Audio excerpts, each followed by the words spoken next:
Hey y'all, and welcome to Politabrawl. My name is Brian, and Troy Nehls puts Pete Buttigieg between a rock and a hard place of either trying to deny the truth or admitting that Joe Biden is unfit for office. And before we get to the video, I want to do a quick shout out to my friends over at Colonial Metals Group.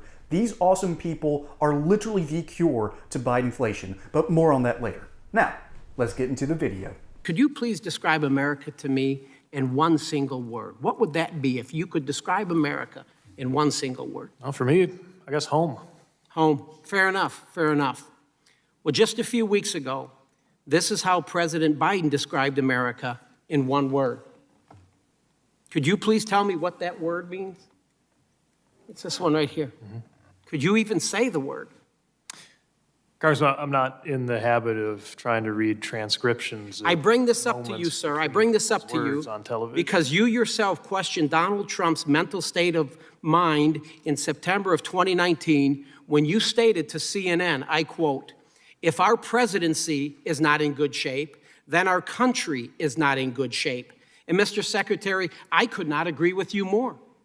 I'm going to repeat what your quote is. If our presidency is not in good shape, then our country is not in good shape. Inflation's at 9.1%. Gas prices are through the roof. Our adversaries are exploiting our weaknesses across the globe. And our southern border is non-existent. This administration puts the American people last.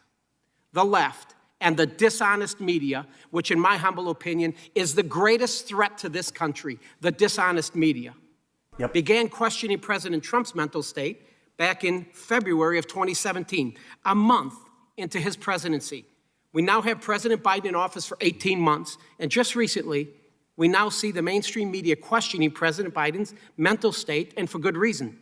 Sadly, he shakes hands with ghosts and imaginary people. He falls off bicycles. Even at the White House Easter celebration, the Easter Bunny had to guide him back into his safe place. Cue cards that say, "sit here," or "end of speech," which he actually states, that is, if he stays awake. So my question for you is, sir, have you spoken with any other cabinet members about implementing the 25th Amendment on President Biden? First of all, I'm glad to have a president who can ride a bicycle. And What? That's the I question. will look beyond the insulting nature of that question and make clear to you that the President of the United States... Have you spoken to any other cabinet members about implementing the 25th Amendment on President Biden? Of course not. Please allow the witness to answer. Have you emailed, this is my time, have you emailed any members with the executive branch about the president's health or cognitive decline, including text messages from your private phone? Boss as I have ever had the pleasure of working with. What about political appointees at USDOT? Have you spoken about Gentleman's time has expired. I couldn't hear the question, I'm sorry. Well, Will you yield me 1 minute, sir? absolutely not. If you had yielded the secretary some time to actually answer the ridiculous question, you might have actually gotten something. We will now... Do you know how Troy Nehls is over the target here? The chairman had to silence him. Oh man, there's actually a ton to unpack here, so I'm actually going to start with that. The Democrats' two best moves in their playbook are deflection and denial. Pete Buttigieg is currently deflecting from the obvious question. Is Joe Biden unfit for office? The answer was, even 2 years ago, yes. This man needs to be Joe Biden needs to be either in a nursing home or he needs to be on his front porch having a nice ice cream cone and playing with his grandkids. That's where Joe Biden needs to be. And Pete Buttigieg does understand this. But he gets bailed out at the last minute on a very important question. Is Biden fit for office? We already know the answer is no. But he can't fully answer that because if he says yes and tells the truth, then he has undermined his own administration because Pete Buttigieg is a part of this administration. Y'all, times are rough. Record inflation is still not under control. We have a president who doesn't know what planet he's on. And the Federal Reserve continues to make dumb decision after dumb decision after dumb decision. You can gamble on Wall Street all you want, but if you want to diversify and protect your wealth, you need to look into my friends over at Colonial Metals Group. These amazing experts understand how to keep your wealth safe and protected from the volatility of our current market. And there's even a great deal for first-time accounts. Free gold and silver-backed IRA accounts, insurance on whatever precious metals you happen to buy for 5 years, up to $7,500 worth of silver, and a nice safe for you to keep all this good stuff in. So go take a look at their website, link in the description below, or call the phone number below so you can talk personally to Paul Stone, CEO, and his amazing team of experts to protect your wealth today. And if he says no on camera, you'll have the entire American people understand one simple thing, that he's lying. Pete Buttigieg really took a lot of lessons from this interaction. Before this interaction, he was okay on camera. He wasn't great at getting zingers, but he kept on improving his game. And just a few weeks ago, he actually got under the skin of a couple of Republican representatives. He didn't really answer the question right, but he figured out how to handle things better. So he's learning, he's adapting.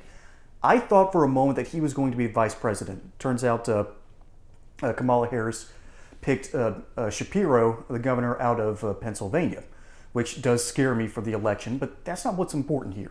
What's ultimately important here is something that we only briefly heard.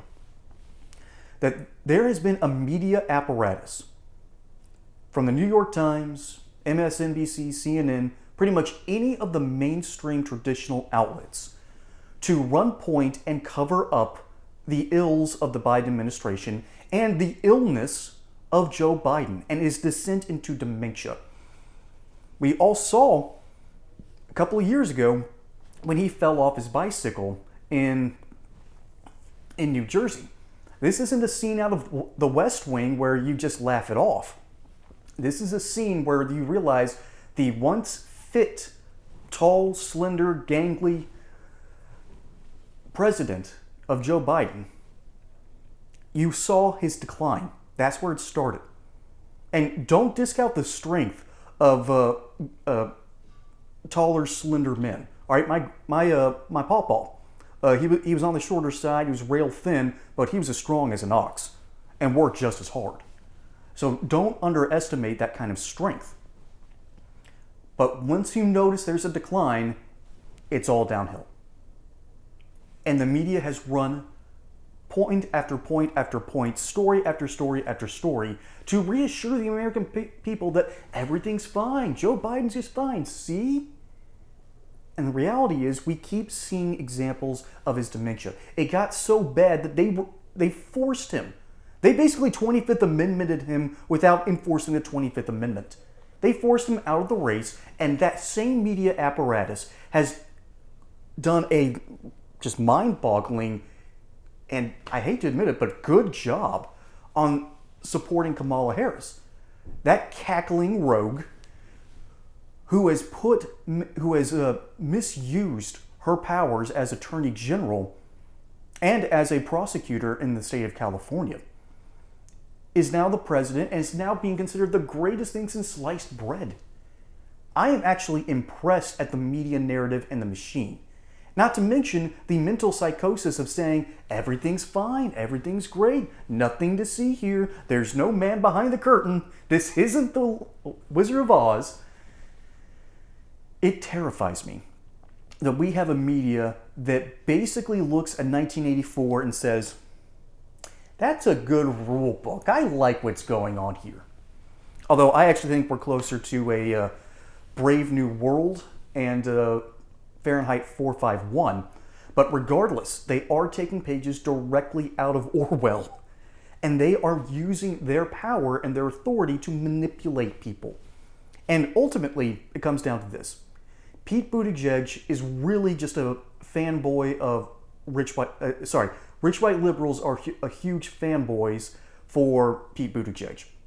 And that's exactly what the media caters to.